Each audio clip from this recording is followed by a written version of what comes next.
Sa kabila ng inaasahang muling pagdami ng mga kaso ng COVID-19, dagsa pa rin at siksikan ang mga mamimili sa Divisoria sa Maynila. Para sa detalye, may ulat ang aming correspondent na si Tristan Nodalo. Tristan, ano bang sitwasyon ngayon dyan? Ruth, ramdam na nga ang Christmas rush sa Divisoria sa Maynila sa kabila ng banta ng coronavirus pandemic.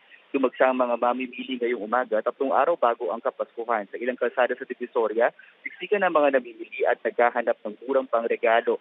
Pinakamabenta pa rin daw sa ngayon ang mga laruan pero patok rin daw ang mga protective equipment tulad ng face mask at face shield.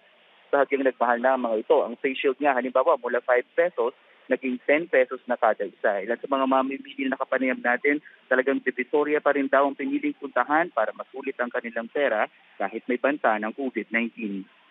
Mas mura po kasi dito eh. Mas marami kami napapamili. Yes po, in-spray namin siya ng alcohol bago namin siya ipasok sa loob ng bahay. Siyempre mas mura po. Ay, wala na tayong katakutan. Ano na yan eh. Kanina kahit na dumagsa nga ang mga tao sa Divisoria, matumal pa rin daw ang benta ng ilang mga nagtitinda. Hindi pa rin daw nila nababawi ang kanilang puhunan at yun nga, matumal pa rin daw ang kanilang benta ng kanilang mga produkto.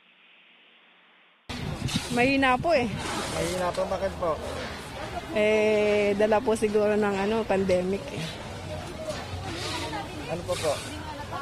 Ayun, walang mga pera yung mga tao siguro. Nauna muna yung mga pagkain nila. Ilan sa mga tindahan sa Divisoria ay magdamagan ng bukas, samantalang iba naman ay mula alas 8 ng umaga hanggang alas 12 ng madaling araw. Tumuronda rin ang mga kapulisan para ipaalala na isuot ng tama ang face shield at face mask.